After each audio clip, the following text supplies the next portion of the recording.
Hello my lovely viewers, Assalamu alaikum. Welcome to my channel. কেমন আছেন সবাই? আশা করি সবাই অনেক অনেক ভালো আছেন, সুস্থ আছেন। নিয়ে আসলাম আর একটি রেসিপি। দেখুন আমি পোনা মাছ কিভাবে রান্না করলাম আজ আপনাদের সাথে শেয়ার করব। আপনারা এভাবে রান্না করে দেখবেন, খেতে কিন্তু অনেক টেস্টি হয়। আমি পোনা মাছ ভালো করে ধুয়ে নিয়েছি, বানিয়ে একটি পেঁয়াজ আমি কেটে নিয়েছি, আমি সাতকরা নিয়েছি কয়েক পিস।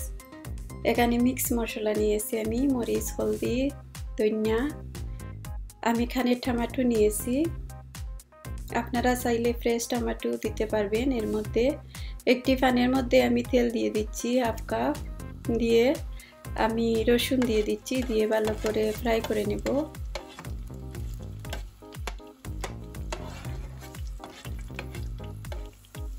দেখুন ফ্রাই হয়ে গেছে রসুন। এবার আমার কাটা পেঁয়াজ আমি এর মধ্যে দিয়ে দিচ্ছি,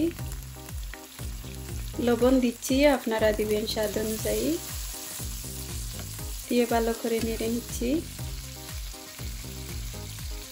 আমি ফ্রাই করব, ব্রাউন হওয়ার আগ পর্যন্ত আমি ফ্রাই করব। ঘুরে ডেকে রেখেছি, দেখুন ব্রাউন কালার হয়ে গেছে, সিদ্ধ হয়ে গেছে পেঁয়াজ।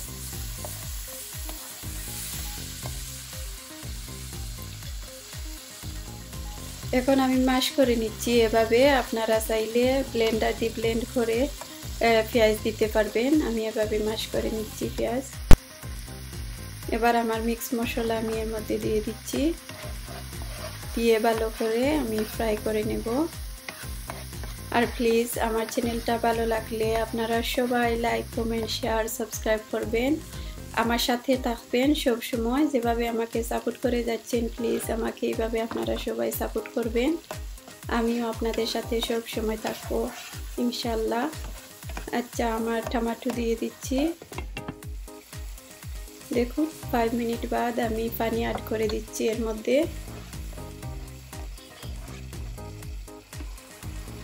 দেখুন 5 মিনিট আমি ফ্রাই করেছি। এখন পোনা মাছ আমি দিয়ে দিচ্ছি।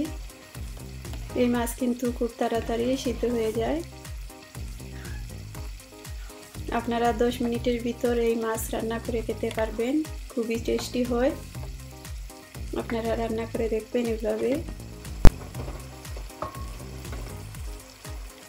দেখুন 10 মিনিট আমি মিডিয়াম হিট দিয়ে ডেকে রেখেছিলাম, কীরকম হয়েছে দেখতে। আবার আমি 5 মিনিটের জন্য ডেকে রেখেছি মিডিয়াম হিট দিয়ে। দেখুন হয়ে গেছে আমার পোনা মাছ রান্না করা। আমি বাখরা পাতা দিয়ে, ধনিয়া পাতা দিয়ে নামিয়ে ফেলবো। এর মধ্যে আমি ধনিয়া পাতা অ্যাড করে দিয়েছি।